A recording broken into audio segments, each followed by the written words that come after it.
Halo guys, aku Hilda Fitriani di sini akan menjelaskan mengenai karakteristik dan lingkungan sektor publik. Untuk yang penasaran, pasti penasaran kan? Mari kita simak penjelasannya. Pada materi kali ini terdapat beberapa submateri. Yang pertama yaitu pengertian akuntansi sektor publik, yang kedua yaitu ruang lingkup sektor publik, yang ketiga sejarah perkembangan, yang keempat karakteristik, yang kelima tujuan, yang keenam konsep value for money, yang ketujuh persamaan sektor publik dan sektor swasta, dan yang terakhir kedelapan perbedaan sektor publik dan sektor swasta. Mari kita simak bersama-sama penjelasannya. Pembahasan pertama, apa itu akuntansi sektor publik?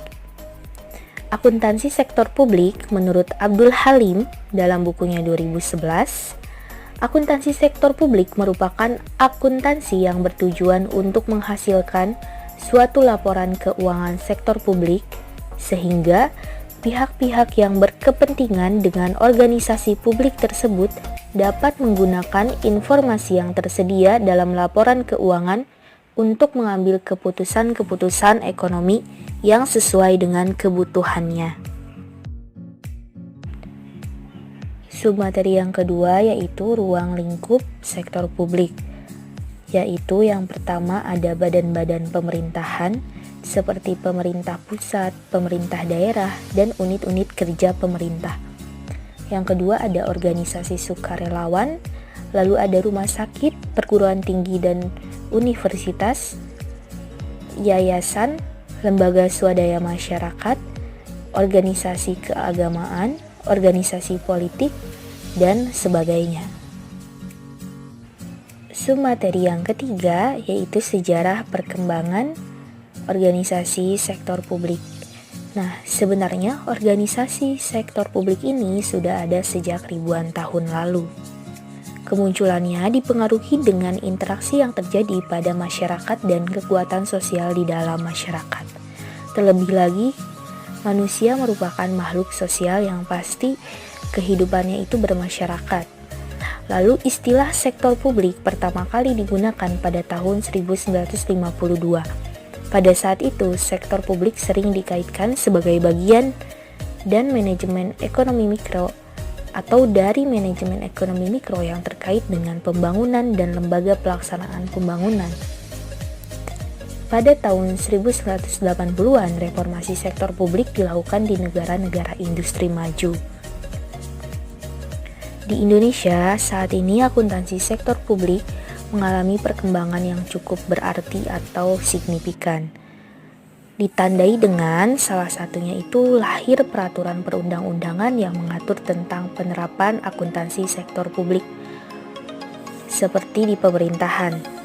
Perkembangannya ini meliputi bidang konsentrasi, akuntansi keuangan, financial accounting, akuntansi manajemen, manajemen accounting, dan pemeriksaan auditing.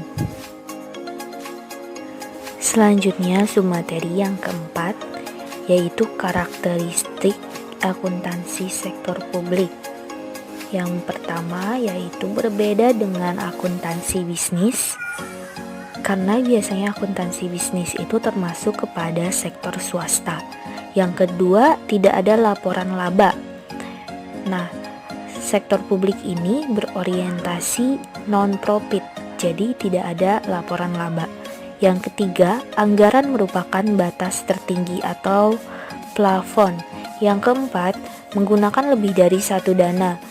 Yang kelima, sangat bergantung pada undang-undang. Yang keenam, tidak mengenal perkiraan modal dan laba yang ditahan di neraca publik, berbeda dengan pemegang saham di dunia bisnis. Yang kelima yaitu tujuan akuntansi sektor publik. Yang pertama, memberikan informasi yang diperlukan untuk mengelola secara tepat, efisien, dan ekonomis atas suatu operasi dan alokasi sumber daya yang dipercayakan kepada organisasi. Yang kedua, memberikan informasi yang memungkinkan bagi manajer untuk melaporkan pelaksanaan tanggung jawab, mengelola secara tepat dan efektif program, dan penggunaan sumber data yang menjadi wewenangnya. Yang terakhir yaitu memungkinkan bagi pegawai pemerintah untuk melaporkan kepada publik atas hasil operasi pemerintah dan penggunaan dana publik. Pembahasan yang keenam yaitu konsep value for money. Value for money merupakan konsep pengelolaan organisasi sektor publik yang mendasarkan pada 3 elemen utama, yaitu yang pertama ada ekonomi. Maksudnya adalah organisasi sektor publik dapat meminimalisir input research yang digunakan, yaitu dengan menghindari pengeluaran yang boros dan tidak produktif.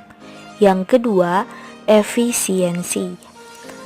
Efisiensi ini adalah pencapaian output yang maksimum dengan input tertentu atau dengan input yang tidak boros, diminimalisir. Yang ketiga yaitu efektivitas. Tingkat pencapaian hasil program dengan target yang ditetapkan, apakah efektif atau tidak. Maka harus dilakukan perhitungan atau pengukuran tertentu. Lalu, apa saja manfaat implementasi konsep value for money? Nah, yang pertama yaitu meningkatkan efektivitas pelayanan publik. Yang kedua, meningkatkan mutu pelayanan publik. Yang ketiga, menurunkan biaya pelayanan publik atas kinerja inefisiensi dan terjadinya penghematan dalam penggunaan input. Yang keempat yaitu alokasi belanja lebih berorientasi pada kepentingan publik. Dan yang terakhir, meningkatkan kesadaran akan uang publik sebagai akar pelaksanaan akuntabilitas publik. Kita masuk kepada pembahasan ketujuh, yaitu apa saja persamaan sektor publik dan sektor swasta. Yang pertama yaitu sama-sama tidak dapat dipisahkan dari suatu sistem perekonomian nasional. Yang kedua, menghadapi sumber daya yang terbatas untuk mencapai tujuannya. Yang ketiga, pola manajemen keuangan sama. Yang keempat, beberapa memiliki output produk yang sama. Yang kelima, diatur oleh peraturan perundang-undangan. Submateri yang terakhir atau ke-8 yaitu perbedaan sektor publik dan sektor swasta. Yang pertama, aspek pembedanya itu tujuan organisasi. Jika sektor publik non-profit motif, tapi jika swasta itu profit motif.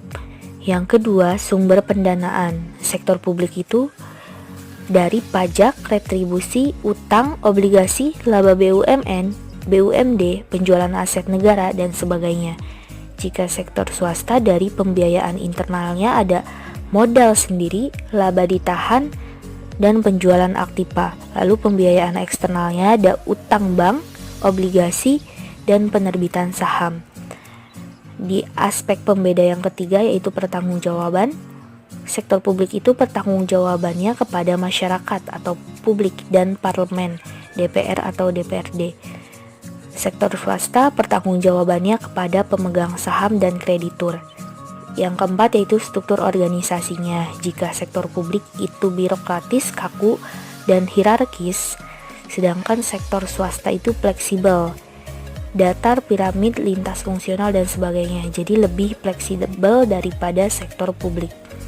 Yang kelima yaitu karakteristik anggaran.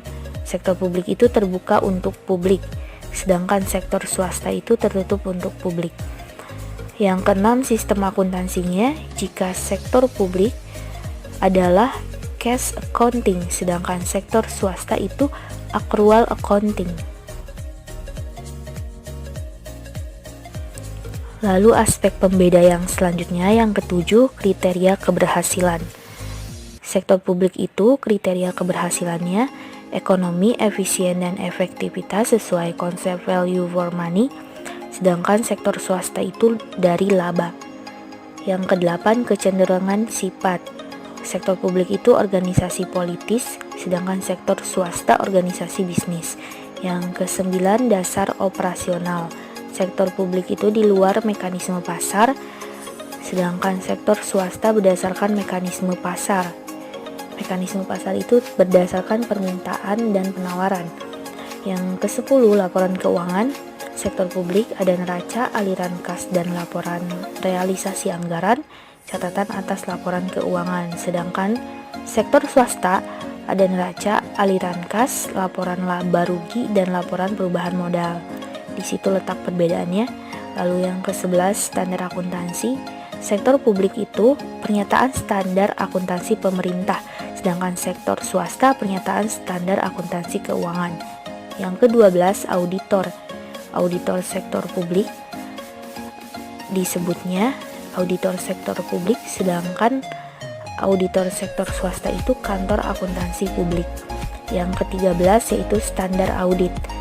Sektor publik itu standar auditnya standar pemeriksaan akuntan sektor publik, sedangkan sektor swasta itu standar pemeriksaan akuntan publik. Sekian penjelasan kali ini. Untuk yang pengen tahu lebih jauh mengenai author, bisa cek-cek di Instagram pribadinya ya. Jangan lupa, and see you!